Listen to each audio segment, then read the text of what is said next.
The implementation of local government autonomy in Nigeria remains stalled 7 months after the Supreme Court ordered direct funding to local councils. Now, despite the July 2024 ruling mandating the allocations bypass state governments, legal experts say both federal and state authorities are delaying compliance, undermining the judiciary's authority. The Supreme Court, led by Justice Emmanuel Agim, declared that withholding local government funds is unconstitutional and barred states from appointing caretaker committees. However, the federal government's 3-month moratorium and ongoing pushback from state governors have slowed progress. Analysts warned that continued delays not only defy the Supreme Court, but also threaten democratic governance at the grassroots levels. And now we move to Osun State, where the People's Democratic Party, that's the PDP, has won all the chairmanship and councillorship seats in all the 30 local government areas in Osun State. Now, the chairman of the Osun State Independent Electoral Commission, Hashim Abioye, announced this at a press conference on Saturday. The commission defied warnings by the police and the Attorney General of the Federation, Lateef Fagbemi, to hold the poll. The state governor, Ademola Adeleke, who cast his vote in the Ede North local government area, described the exercise as peaceful. Earlier, the Electoral Commission boss accused the police of sealing the commission's headquarters in Osogbo, the state capital, and arresting some personnel. Abioye, however, said the commission moved to an undisclosed location to carry out its constitutional duty.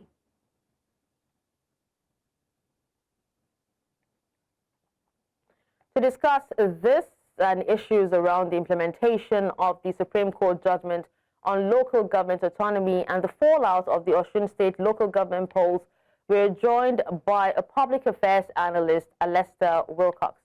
Thank you so much for joining us, Alesta, on the news. Yeah, thank you for having me. It's my pleasure.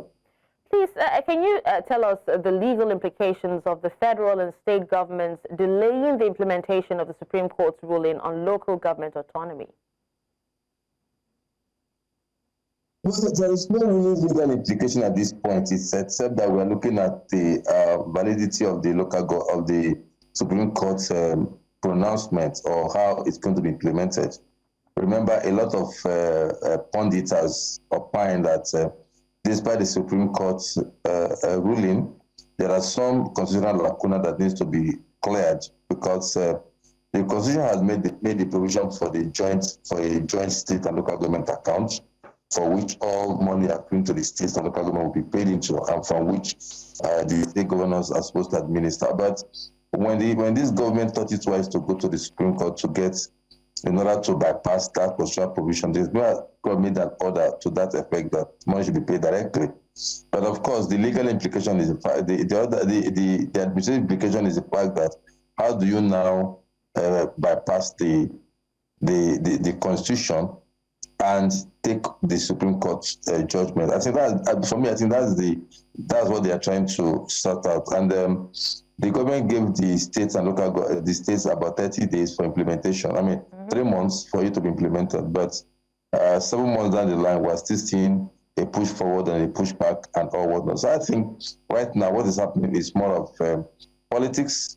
That's the federal government trying to see how they can pacify the state, because really, yes and true, the states will be offended by what is happening because it reduces their power in controlling local government. So aside, I don't know if anybody can bring any justifiable action against the federal government in this level, because any other action that needs to be brought has also go to the Supreme Court.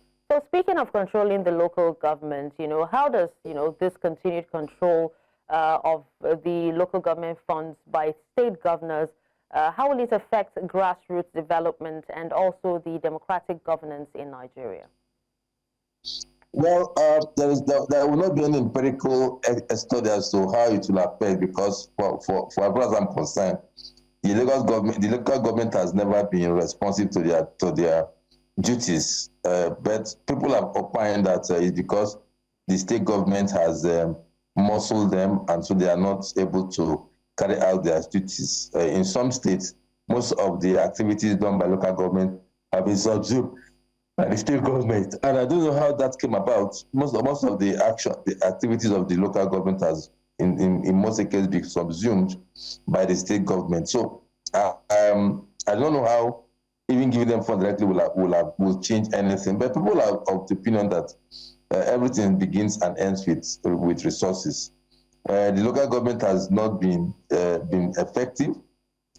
More so for me, as far as I'm concerned, why it's not effective? Because even the constitution did not make proper provision for persons to run local government. Local government is run by any and any person.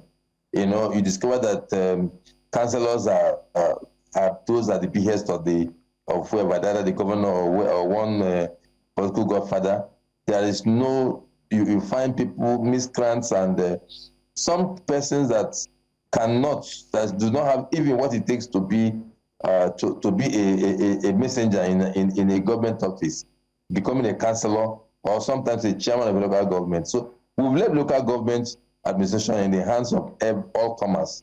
So until we strengthen who can be local government chairman, who can be a councillor, until that constitutional provision is reviewed and make it more, that is giving it the bite it deserves, not just leaving it at the whims and caprices of anybody. Any person can be a local government chairman.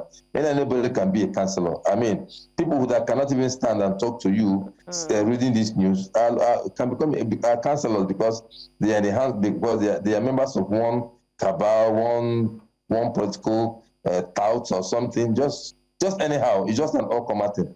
So even if you give them all the funds, you drop all the funds in their pocket, you give them all the autonomy and say they should pay. If the quality of persons that are running this show at local government is this what we have now, then I think there's a major problem and we may not get anything different.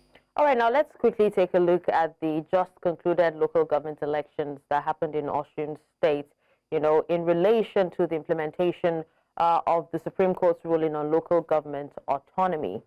What's your take on, on the development?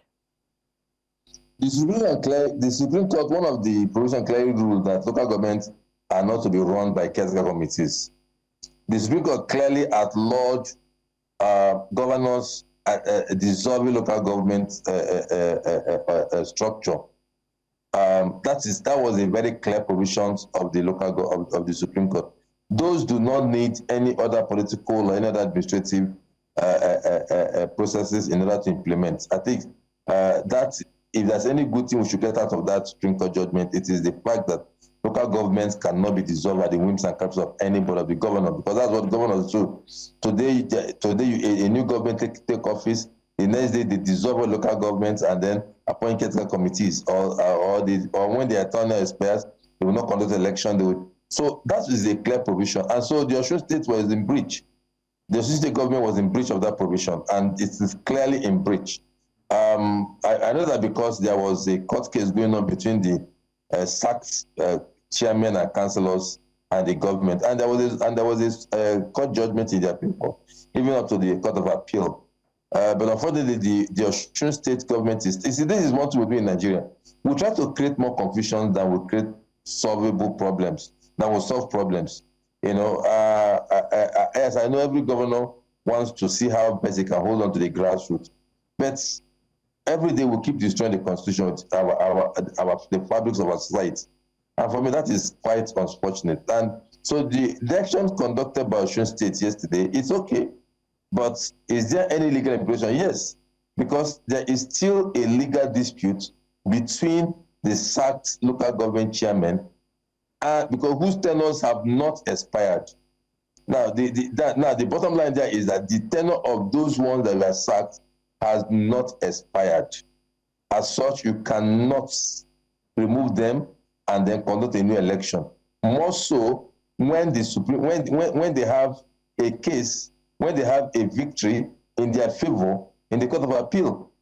You know, so if the Osun State government had an issue, they should have approached the Supreme Court for that case to be expediently answered. And if they lost, then the government will go ahead and conduct it. You don't conduct an election on the right, when the people that occupy the position, their tenure has not expired. I think that is just, I think it's just common sense. And every day in this country, we are creating more problems, destroying our constitution, creating more problems in order. I don't know I don't know at the end of the day what the game plan is for us to get out of all these problems we are creating every day. So Osun State government has created more problems.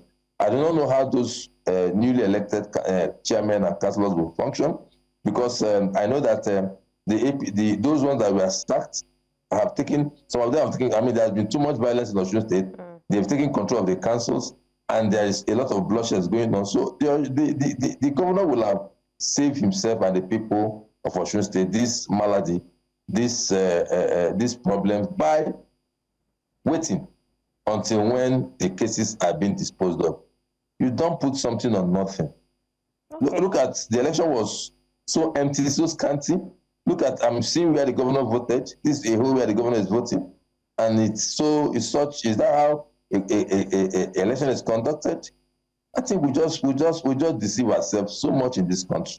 And every day we are creating more problems instead of solving, so that we shall be seen as part of responsible citizens of a responsible world. But no, every day we create more problems just to be politically correct and for our own political advantage. I don't think we're being fair to humanity. Alesta, well, thank you so much for your take on this. We appreciate you for your time. Thank you for having me. It's always my pleasure. Thank you. It's a pleasure.